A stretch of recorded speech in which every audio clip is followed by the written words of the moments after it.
What's up everyone? Welcome back to the channel. This is day 30 of our 100 days commerce masterclass for class 12th.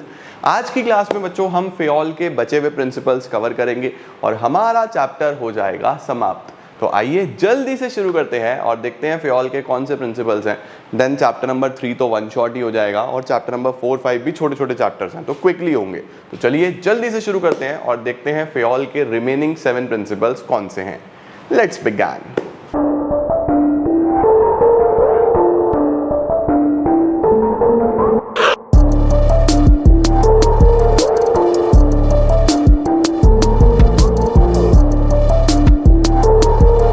तो बच्चों हमने 7 principles last पढ़ लिए थे यहां तक, जो कि है हमारे पास कि एम्प्लॉइज का रेम्युनरेशन कैसा होना चाहिए।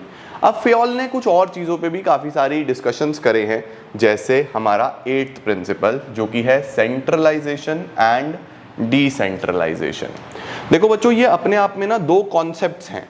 सेंट्रलाइजेशन एक कॉन्सेप्ट है, डिसेंट्रलाइजेशन एक डिफरेंट कॉन्सेप्ट है। अब ये कॉन्सेप्ट्स क्या बोलते हैं बेटा, देखो अगर किसी ऑर्गेनाइजेशन में जितने भी डिसीजंस हैं वो सब सिर्फ और सिर्फ टॉप लेवल कर रहा है, यानी सारी पावर्स टॉप लेवल ने अपने हाथ में रखी हुई है, मिडल और लोअर लेवल को कोई पावर नहीं दी गई, सिर्फ जो टॉप लेवल बोलता है आपको उसको एग्जीक्यूट करना है, दैट इज इट, आपको बस इतना इतना दिया गया है। तो इसको बोलते हैं सेंट्रलाइज्ड ऑर्गेनाइजेशन, यानी जहां पे सारे डिसीजंस सिर्फ एक टॉप लेवल करता है, जैसे किसी घर में सबसे सीनियर इंडिविजुअल वही डिसीजन मेकिंग करता है, जो भी कुछ पूछना है वही बताएगा कि हाँ या ना। तो ऐसे ऑर्गेनाइजेशन को क्या बोलेंगे? सेंट्रलाइज्ड।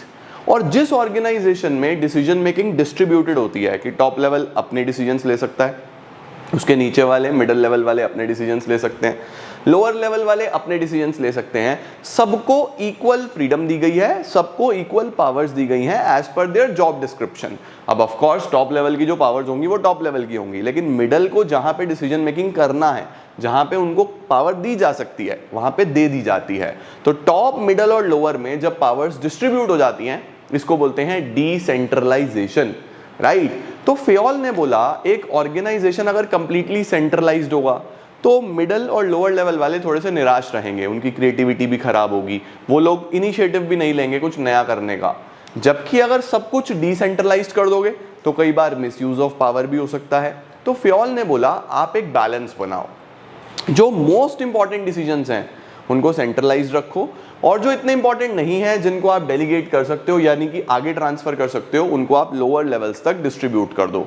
तो एक ऑर्गेनाइजेशन में most important decisions should be centralised and not that important should be decentralised. तो सब लोग ही खुश रहेंगे, मिडल और लोअर लेवल को भी क्रिएटिविटी इनिशिएटिव का मौका मिलेगा और टॉप लेवल को भी थोड़ा सा कम बर्डन होगा कि हर चीज उनसे पूछी जा रही है। तो देखो क्या लिखा हुआ है, centralization refers to concentration of authority in few hands. Decentralization means even distribution of powers at every level, right? According to Fayol, a company must not be completely centralized or completely decentralized. ना तो centralized चलेगा ना ही decentralized चलेगा. There must be a combination. दोनों का combination होना चाहिए depending on nature, size of the organization. So there is a need to balance. किसको बैलेंस करना है? सबऑर्डिनेट का इन्वॉल्वमेंट कितना इन्वॉल्व करें? Through decentralisation. परफेक्ट। इससे क्या होगा? दोनों के बेनिफिट्स मिलेंगे आपको, सेंट्रलाइजेशन के भी डिसेंट्रलाइजेशन के भी। फास्ट डिसीजन मेकिंग होगी, राइट। और अगर आप फॉलो नहीं करते तो क्या होने वाला है? डिले होगा डिसीजन में, भाई हर चीज टॉप लेवल से पूछनी है, डिसीजन मेकिंग में डिले होगा। और उसके साथ साथ कंप्लीट डिसेंट्रलाइजेशन से मिस यूज ऑफ अथॉरिटी हो सकता है ना, तो मिसयूज भी नहीं होना चाहिए। तो इसीलिए ये सारी चीजें बेटा यहाँ पे फेयोल ने बोली हैं। अब आता है हमारे पास principle of scalar chain. Sir principle of scalar chain क्या बोलता है? बच्चों देखो स्केलर चेन का मतलब होता है कि हर चीज में कड़ी से कड़ी जुड़ी हुई है। यानी अगर आप एक ऑर्गेनाइजेशन में कम्युनिकेशन की बात करो या ऑर्डर्स की बात करो तो वो एक चेन में होने चाहिए, यानी ए बता रहा है बी को, बी बता रहा है सी को, सी बता रहा है डी को, ऐसे ही ए बता रहा है ई को, ई बता रहा है एफ को, एफ बता रहा है जी को। तो ये जो चेन बन के आएगी ना, इसको हम बोलेंगे प्रिंसिपल ऑफ स्केलर चेन। इसमें क्या हो रहा है, अगर कोई भी कंफ्यूजन है तो आप एकदम पकड़ पाओगे कि ये ऑर्डर किसने दिए होंगे, क्योंकि एक चेन में ही चलता है सब कुछ। पता रहता है कि कौन ऑर्डर दे रहा है, पता रहता है कि कौन बात कर रहा है, कम्युनिकेशन कौन कर रहा है, सब काफी क्लियरली पता रहता है। तो जब भी ऐसा होगा तो केओस नहीं होगा, केओस मतलब किसी प्रकार का कोई कंफ्यूजन नहीं होगा, क्लैरिटी रहेगी वर्किंग रिलेशनशिप्स में, हर चीज बहुत अच्छे से फ्लो करेगी। तो इसको बोलते हैं principal of scalar chain. But कई बार ऐसा होता है बच्चों की इमरजेंसी है। अब जैसे फॉर एग्जांपल हमने स्केलर चेन इस तरीके से बनाया, लाइक स्केलर चेन ऐसा बना हुआ है कि ए है, उस पे चलते हैं नोट पे,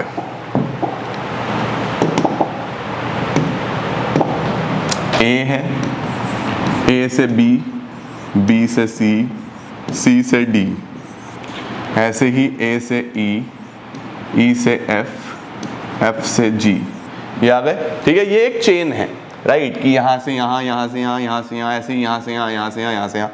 अब अगर ऐसा हो कि सी को कुछ एफ से बात करनी है तो उसको चेन के थ्रू जाना पड़ेगा, भाई ऐसे घूम के जाना पड़ेगा, बहुत लंबा काम हो जाएगा। तो इन केस ऑफ इमरजेंसी आप इस चेन को ब्रेक कर सकते हो, यानी अगर कोई इमरजेंसी है तो सी एफ से डायरेक्टली बात कर सकता है, उसको कोई चेन फॉलो करने की जरूरत नहीं है। इस ब्रेकिंग ऑफ चेन को बोलते हैं गैंग प्लैंक। ये गैंग प्लैंक बच्चों, ये शॉर्टकट तभी अलाउड है अगर इमरजेंसी है, अगर इमरजेंसी नहीं है तो फिर ये शॉर्टकट अलाउड नहीं है। अब सर ये चेन बनाने का फायदा क्या होगा? चेन बनाने का फायदा होगा बेटा ऑर्डर मिलेगा हमको, हम एक डिसिप्लिन में काम कर पाएंगे, क्लैरिटी होगी। अगर आपको देखना है कि कम्युनिकेशन कहाँ से शुरू हुई है, ये बात किसने शुरू करी या किसने ऑर्डर दिए, तो बाद में कोई पीछे नहीं हट सकता, क्योंकि पता है कि भाई एफ तक अगर कोई ऑर्डर आए तो ई नहीं दिए हैं, अगर जी तक कोई बात पहुंची है तो एफ से ही पहुंची है, और तो कोई कनेक्टेड ही नहीं है। तो ये चीजें बच्चों आपको हेल्प करती है एक ऑर्गेनाइजेशन में डिसिप्लिन बनाने में और ऑर्गेनाइजेशन को अच्छे से चलाने में। देखो क्या लिखा है, scalar chain means a line of authority or chain of superior from highest to lowest rank. Fayol insists that this chain must be followed for all kinds of communication. हर बातचीत के लिए इस चेन को फॉलो करना है। Sometimes scalar chain following becomes a long process, काफी ज्यादा बड़ा प्रोसेस हो जाता है। If some important pieces of information have to be passed, it gets delayed. So in case of emergency, Fayol ने बोला आप शॉर्टकट ले सकते हो जिसको बोलते हैं गैंग प्लैंक। ठीक हो गया बच्चों? इससे क्या फायदे होंगे? इंफॉर्मेशन सिस्टमेटिकली फ्लो करेगा, कम्युनिकेशन गैप नहीं होगा, आराम से कम्युनिकेशन हो पाएगा। फॉलो नहीं करोगे तो कम्युनिकेशन गैप देखने को मिल सकता है कि एक इंसान दूसरे से बात ही नहीं करता, और दूसरा बच्चों क्लैरिटी नहीं होगा, केओस कंफ्यूजन हो सकता है, र्यूमर्स फैल सकते हैं इधर उधर, राइट। तो ये स्केलर चेन फॉलो करके चलनी चाहिए। नेक्स्ट आता है प्रिंसिपल ऑफ ऑर्डर। ऑर्डर का क्या मतलब है बच्चों? यहाँ पे ऑर्डर का मतलब है अरेंजमेंट, यहाँ पे ऑर्डर का मतलब है अरेंजमेंट। फेयोल ने बोला ये ऑर्डर आप घर पे भी फॉलो करते हो क्या? आपके घर पे हर चीज़ को रखने का एक फिक्स्ड प्लेस है, हर चीज़ एक जगह पे मिलती है। मम्मी बोलती है ना भाई अपनी चाबी ढूंढ रहे हो अपने व्हीकल की, वहाँ ले लो, है ना। तुम्हें अपना कोई शॉर्ट्स ढूंढने हैं, लोअर ढूंढने हैं, मम्मी बोलती है वहाँ पड़ा होगा अलमीरा में, वहाँ से ले लो। आपको कोई पिलोज ढूंढने हैं, मम्मी बोलेगी वहाँ से पिलो लेके आ जाओ, टीवी का रिमोट वहाँ मिलेगा। तो हर चीज़ का एक फिक्स्ड प्लेस है ना, राइट। ये प्रिंसिपल ऑफ ऑर्डर है। फेयोल बोलता है एक ऑर्गेनाइजेशन में भी हर इंडिविजुअल का एक फिक्स प्लेस होना चाहिए कि उसको ढूंढना है तो वहां मिलेगा, वहां से बैठ के काम करता है। और हर सामान का भी एक फिक्स प्लेस होना चाहिए ताकि आपके ढूंढने में एनर्जी टाइम वेस्ट ना हो, क्योंकि समय बहुत कीमती है। अगर आप इंपॉर्टेंट सामान ढूंढने में बहुत सारा समय व्यर्थ कर दोगे तो फिर काम कब करोगे भाई? तो फेयोल ने बोला ये टाइम वेस्टेज नहीं चलेगी, हमें हर चीज को एक ऑर्डर में लेके चलना है, एक तरीके से लेके चलना है ताकि वेस्टेज ना हो, ना एनर्जी का, ना टाइम का, ना एफर्ट का, है ना। तो देखो क्या लिखा हुआ है, it means orderly arrangement for men. हर इंसान का भी एक फिक्स प्लेस और हर चीज का भी एक फिक्स प्लेस होना चाहिए, a fix place for everything and everyone. Fayol ने बोला अगर फिक्स प्लेस होगा तो हर मटेरियल और हर सीट एक एम्प्लॉय के साथ भरी हुई होगी ताकि टाइम और एनर्जी वेस्ट ना हो उनको ढूंढने में। तो अगर हम इसको फॉलो करेंगे तो टाइम वेस्ट नहीं होगा, उसके साथ साथ स्मूथ और सिस्टमेटिक वर्किंग होगी। फॉलो नहीं करेंगे तो वेस्ट ऑफ टाइम होगा और आप सही समय पे सही इंसान को कांटेक्ट नहीं कर पाओगे बच्चा। बढ़िया सर। इसके बाद आता है प्रिंसिपल ऑफ इक्विटी। इक्विटी आप समझते हो बच्चों? इक्विटी का मतलब होता है नो डिस्क्रिमिनेशन। इक्विटी का मतलब आप एक ऑर्गेनाइजेशन जब चलाते हो तो उसके अंदर कई प्रकार के लोग आते हैं, सबका अलग अलग बैकग्राउंड होता है, सबके अलग अलग कल्चर्स होते हैं, सबके अलग अलग ट्रेडिशंस होते हैं, तो आपको सबका सम्मान करना चाहिए। आप किसी भी कास्ट, कलर, क्रीड, जेंडर, किसी भी तरीके से कोई भेदभाव नहीं करोगे। देखो क्या लिखा हुआ है, equity refers to kind, fair and just treatment to all the employees. If a manager is biased, biased का मतलब भेदभाव करता है, तो एम्प्लॉइज डिससेटिस्फाइड हो जाएंगे और वो अपना मैक्सिमम कंट्रीब्यूट नहीं करेंगे। भाई लड़ाई झगड़े चलेंगे ना, नेगेटिव एटीट्यूड बिल्ड होगा। तो there should be no discrimination on the basis of caste, gender, religion, language, nationality.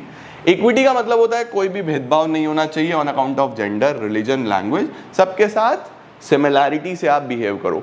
ये ध्यान रखना, इक्विटी का मतलब सबको सेम सैलरी देना नहीं होता। सैलरी तो काम के आधार पे मिलेगी, क्वालिफिकेशन के आधार पे मिलेगी, बट बिहेवियर सबके साथ सेम होना चाहिए। ठीक है, क्या फायदे होंगे इससे? एम्प्लॉय सेटिस्फाइड होंगे, मोटिवेटेड फील करेंगे कि हमारे साथ अच्छा बिहेव करते हैं। नहीं इसको फॉलो करेंगे तो डिससेटिस्फाइड रहेंगे, छोड़ के जाएंगे। लेबर टर्नओवर का मतलब होता है छोड़ के जाना ऑर्गेनाइजेशन, और अनहेल्दी रिलेशंस बनेंगे बेटा। ठीक है जी, परफेक्ट। इसके बाद क्या आता है? Stability of tenure of personnel. बच्चों कोई भी प्रिंसिपल हो, नाम से देखा करो कि क्या है। स्टेबिलिटी का मतलब स्टेबल होना एक जगह पे, है ना, बार बार चेंज ना होना। टेन्योर का मतलब किसी भी ऑर्गेनाइजेशन में बिताया गया समय, राइट। पर्सोनेल का मतलब जो लोग आपकी ऑर्गेनाइजेशन में काम कर रहे हैं। तो जितने भी लोग आपके ऑर्गेनाइजेशन में काम कर रहे हैं उनको बहुत जल्दी से ऑर्गेनाइजेशन से ना ट्रांसफर किया जाए ना निकाला जाए। देखो आप एक जब एम्प्लॉय को लेके आते हो तो उस पर ट्रेनिंग करते हो, उस पर अपना समय लगाते हो, उस पर अपना पैसा लगाते हो, उस पर एफर्ट लगाते हो, उसको बनाते हो। आपने एक एम्प्लॉय को एक काम पे लगाया, आपको अच्छा नहीं लगा, आपने 1 महीने में उसे हटा दिया, फिर आप नया ढूंढ रहे हो, उसकी ट्रेनिंग कर रहे हो, उस पर एफर्ट लगा रहे हो, तो कितना ज़्यादा वेस्टेज हो रहा है। फ्योल का मानना यह है कि एम्प्लॉय को बहुत क्रिटिकली, बहुत ध्यान से पहले सेलेक्ट करो।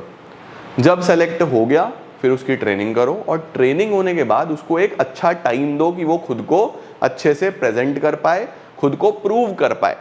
अगर आप बहुत जल्दी करोगे, एम्प्लॉय को मौका ही नहीं दोगे खुद को प्रूव करने का, तो फिर वो नहीं कर पाएगा। सबकी अपनी अपनी लर्निंग कैपेसिटीज अलग अलग होती है। तो फ्योल का मानना यह है कि हर एम्प्लॉय को स्टेबल होने के लिए कुछ समय देना चाहिए, बहुत जल्दी आपको निकालना नहीं है। The management must provide the feeling of job security among the employees, because with the feeling of insecurity the employees cannot contribute। अगर उसको डर लगा रहेगा कि भाई मुझे निकाल देंगे, मुझे इधर उधर कर देंगे, तो फिर वो काम ही नहीं कर पाएगा। आप उसको बोलो तू कर, हम तेरे साथ हैं, चिंता मत कर, है ना। Frequent turnover of employees is bad, बहुत जल्दी से टर्नओवर नहीं होना चाहिए। तो ये बहुत ध्यान से ऐसे डिसीजंस लेने हैं। ठीक है, according to Fayol personnel should be selected, personnel है ये वाला पर्सोनेल, उनका सिलेक्शन होना चाहिए after due and rigorous procedure. But एक बार सिलेक्शन हो गया तो फिर उनको उनकी पोस्ट पे रखना है एक फिक्स पीरियड ऑफ टाइम के लिए। ठीक है बेटा, क्लियर है। इससे क्या पॉजिटिव रिजल्ट्स आएंगे? एफिशिएंसी लेवल बढ़ेगा, wastage of time and resource नहीं होगा, आपकी ट्रेनिंग बार बार नहीं करनी पड़ेगी आपको एक एम्प्लॉय की। लेकिन अगर आप नहीं फॉलो करते तो रिसोर्स वेस्ट होगा, फ्रस्ट्रेशन, डिससेटिस्फैक्शन बना रहेगा एम्प्लॉयज में। ठीक है मेरे प्यारे नालायकों। इसके बाद आ रहा है इनिशिएटिव। सर इनिशिएटिव का क्या मतलब होता है? इनिशिएटिव का मतलब होता है बच्चों बोलने का मौका देना। इस प्रिंसिपल में फ्योल हमें ये बता रहे हैं कि जब भी आपके ऑर्गेनाइजेशन में कोई एम्प्लॉय है, उसके पास कोई अच्छा आइडिया है, कोई अच्छा सजेशन है, तो आप उसको अप्रिशिएट करो, आप उसको बोलने दो, आप उसको आगे आने दो। आप ऐसा मत सोचो कि यार इसको तो कुछ भी नहीं पता। देखो हर इंडिविजुअल के पास अपना माइंड है, कोई इंसान कितना क्रिएटिव हो सकता है किसी को भी नहीं पता। तो फ्योल बोलते हैं कि आपको अपने ऑर्गेनाइजेशन में इनिशिएटिव को आगे बढ़ाना है। इनिशिएटिव का मतलब होता है सबको फ्रीडम ऑफ कम्युनिकेशन होना चाहिए, सब अपने आराम से, अगर उनके दिमाग में कोई आइडिया, अब इसका मतलब ये नहीं है कि कुछ भी बकवास करो, इसका मतलब है कि कोई अच्छा आइडिया है, कोई अच्छा सजेशन है तो उसको वेलकम करो, उसका फायदा उठाओ। ठीक है, देखो क्या लिखा हुआ है, Fayol suggested that employees must be given an opportunity to take some initiative. उनको आगे बढ़ने दो in making and executing a plan, उससे उनको सेटिस्फैक्शन मिलेगा। मैनेजर्स को वेलकम करने चाहिए अच्छे सजेशंस, ताकि वो अच्छा प्लान बना सके। एक अच्छी कंपनी में हमेशा एम्प्लॉय सजेशन सिस्टम होता है, जहां पे सजेशंस अच्छे मिलते हैं, और उन सजेशंस को अगर आप एग्जीक्यूट करते हो, अगर आपको ठीक लगे, तो उससे कॉस्ट कम आती है और अल्टीमेटली आप अच्छे सजेशंस को रिवॉर्ड भी दे सकते हो। ठीक है। इससे क्या पॉजिटिव इम्पैक्ट्स होंगे, एम्प्लॉइज़ को अच्छा लगेगा, एम्प्लॉइज़ अपने टारगेट्स पूरा करेंगे क्योंकि उनको लगेगा यार हमारा ही तो सजेशन था तो हमें अच्छे से करना चाहिए। और फॉलो नहीं करोगे तो एम्प्लॉय अपना बेस्ट नहीं दे पाएंगे और डिससेटिस्फाइड रहेंगे। तो बोलने का मौका दो, ओपिनियंस देने का मौका दो, सजेशंस देने का मौका दो, तभी अच्छा हो पाएगा। ठीक है।